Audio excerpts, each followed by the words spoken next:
She points this out in a recent op-ed. She joins us now.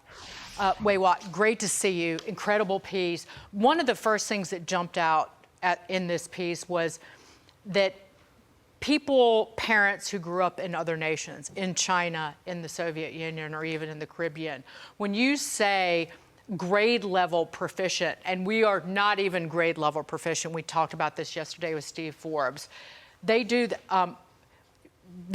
scoff at that and laugh at that because that's not the way people from other nations think. Explain that, what we're getting wrong here, not only in that we're not being grade level proficient, but just in the way that we approach education. That's absolutely true, that we are failing our kids by having ridiculous grade levels. Because when we say that grade level proficiency is just learning fractions at, say, 6th grade or 8th grade, that's ridiculous. In other places, you're learning it in 3rd grade. And so I was being generous, actually, in certain places when they were saying that, well, in 8th grade, well, we learned it in 5th grade. Some of the things that we're teaching as 8th grade material is actually being taught at 3rd grade in other countries. And so, we have to think about what we're doing, because you do not change the performance by telling people that the thermometer doesn't work. What we do is we don't like the results, we just change the thermometer and just say that 90 degrees and you're well. That's not true. We can't do that. And the problem I think today we have, instead of trying to get every kid to strive for excellence and those who are really smart to push them higher, we're trying to push everyone to the lowest common denominator, because no one can stand out, no one can be smarter, no one can be in advanced placement courses, which is devastating to the future for our next generation of innovators. That's absolutely true. With the gifted and talented programs, the honors programs, the AP classes, there are many schools that say that we're going to get rid of them because we don't want to stigmatize people for equity. And so everybody has to be at the least common denominator. We all have to be dumb. Yes. It's a race to the bottom, as Azra Nomani says, who's experienced it firsthand in Fairfax County with Thomas Jefferson High School.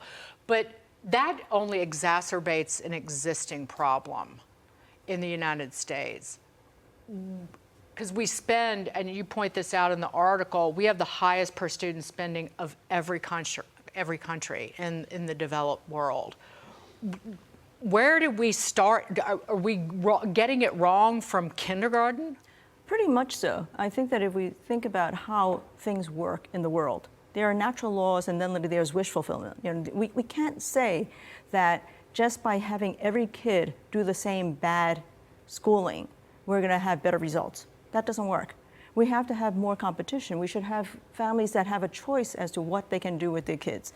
And then for the kids we have to think about how do we get every kid to perform the best to his or her ability.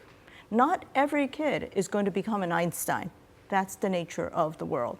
But every person can be a decent contributing citizen in this world, and we should be thinking about that. We shouldn't be thinking about schools as a way to satisfy unions, but we should think about how do we grow students so that they could serve the country down the road. So is the answer that we have to go to charter schools, private schools?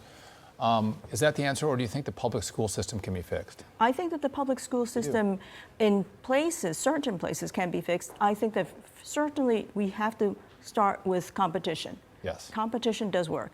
And when you see in New York City, when you have the top 25 schools, public schools, these are all public schools when you talk about charter schools or district schools. Out of the top 25, 23 of the best ones in math are all charter schools.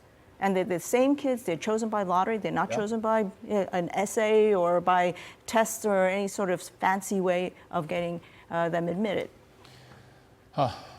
Well, I don't think that this is a question also about the balloon. In my op-ed, I did mention the question about the balloon. It's what happens in China. It's going to happen. But what we have a duty to do is to fix what's happening in America, and we have to go and improve things That's here. we only have control of America. Yes. So true. It's like the serenity prayer. God, grant me the serenity to accept the things I cannot change, with the courage to change the things I can, and the wisdom to know the difference. Wai Wah, Wai Wah, thank you. Great to see you. Appreciate Thank you it. so much.